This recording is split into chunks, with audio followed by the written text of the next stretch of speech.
So I was on the other side of this for about 20 years, but most of my career was following law enforcement and covering crime in this area and other parts of the country. And award ceremonies like this, these should be the headlines of the day. Every single scenario we're going to be talking about, and all of the officers and investigators we're going to be honoring today, you should be front page news. So I am very happy to be here, and it is my pleasure, on behalf of Chief of Police Henry Stawinski, to welcome you to the Police Services Complex and our Chief's Award Ceremony. This is your celebration. We want you to relax and enjoy. Please feel free at any time during the ceremony to come forward and take pictures. So here's the protocol for today's ceremony. All electronic devices, if they aren't already, need to be set to silent mode. Check mine because that would be really bad. No hats are to be worn. Everyone will stand for the display of colors when the colors are presented. Everyone will place their hand over their heart for the Pledge of Allegiance. When the sworn award recipients approach the chief to receive their award, they will render a hand salute.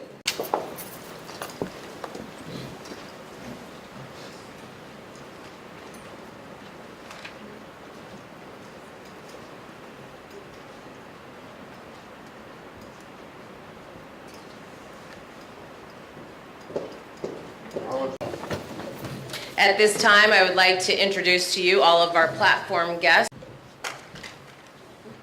Mark McGaugh, Deputy Chief Administrative Officer for Public Safety. Deputy Chief Patel, Bureau of Investigation. Deputy Chief Nichols, Bureau of Forensic Science and Investigation. Deputy Chief Murtha, Bureau of Patrol. Deputy Chief Grant, Bureau of Administration and Homeland Security. The institution's important to me, and it begins with each of you sitting here, whether you're in uniform or you're in plain clothes, but it extends to the FOP, the PCEA. It certainly extends to our partners in public safety. We can't do enough to acknowledge the good work that you do on behalf of the community, and the reality is that if you don't do what you do, then people lose faith. Unfortunately, we live in a time where people fear reaching out to the police in a lot of communities across this country because of the threat of retribution. The phenomenon of stop snitching, which I began to address publicly this year, still exists out on the streets in many places, and people will do violence to those who cooperate, who provide information. But at the end of the day, if we're not all working in concert to one another, as President Lincoln said, then we're going to fail. Thanking you is falling far short. And so we have the opportunity to present you with certificates and ribbons that acknowledge your good work. But at the end of the day, it's more important than that. And I talk in frank terms about the reality that those who have taken the oath have chosen to accept a greater share of responsibility for preserving this nation and our way of life than those who are civilians. By virtue of that, you can't say, I won't run towards the danger. You must confront the danger. Without people willing to make that kind of commitment on behalf of others, we fail. But you never do.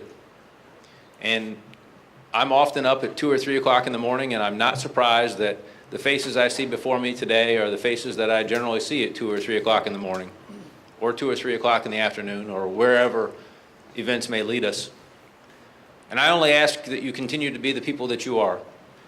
I'm deeply proud of you. It's the greatest privilege of my professional life to lead this institution. And know that in every way, you have my gratitude. This is a more formal way of presenting that, but also know that when we're not standing under the lights and we don't have cameras, that gratitude exists as well. So on behalf of myself, the Executive Command Staff, my personal thanks to you, and I look forward to presenting you with your certificates.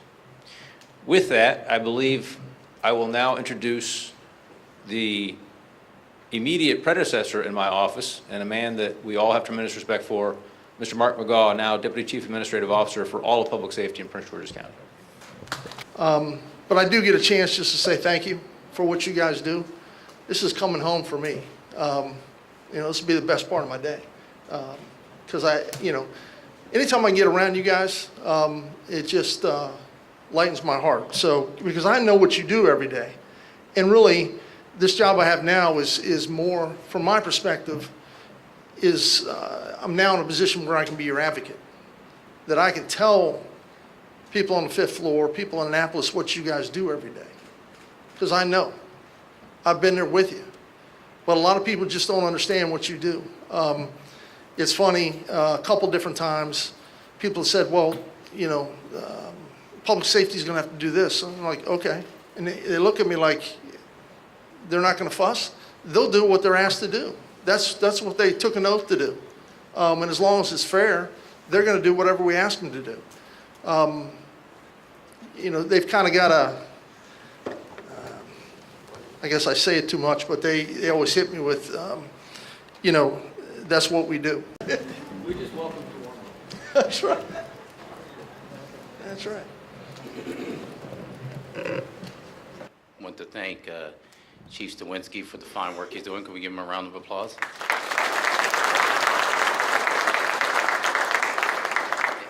And the old chief, and now who I can never get out of the habit of calling chief, Mark McGall. Can we give him a round of applause?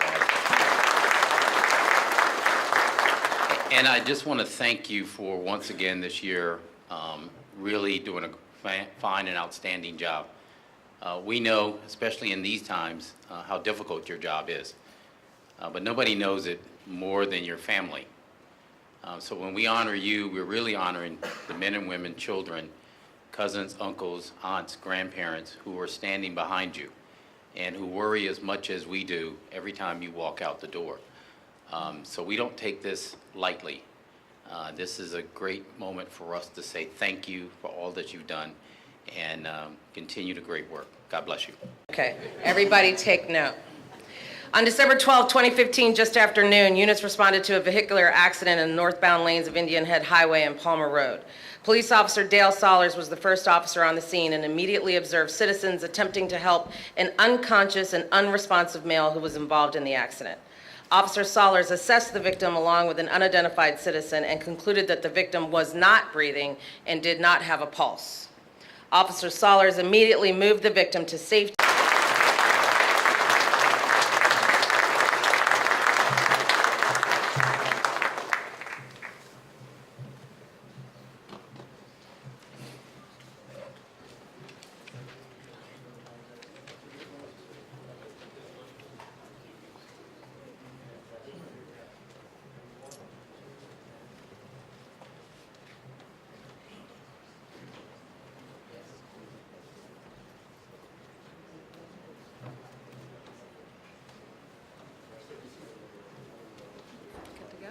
Okay.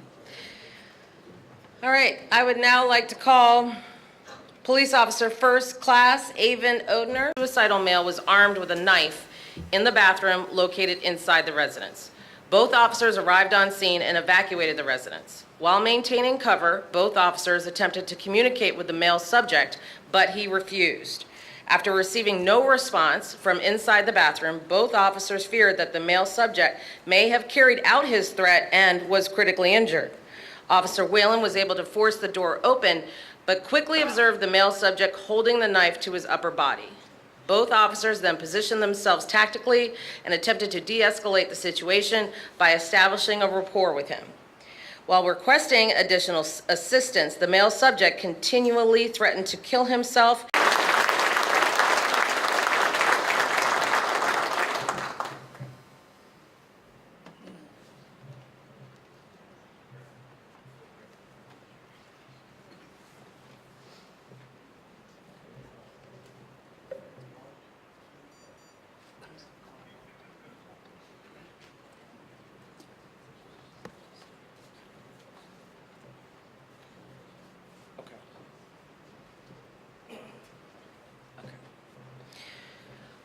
All right, now I'd like to call Police Officer Daniel Allen, Hyattsville, Maryland, for the report of an infant experiencing a medical emergency. As officers were responding, communications advised that the parents were frantically screaming that their baby was dying.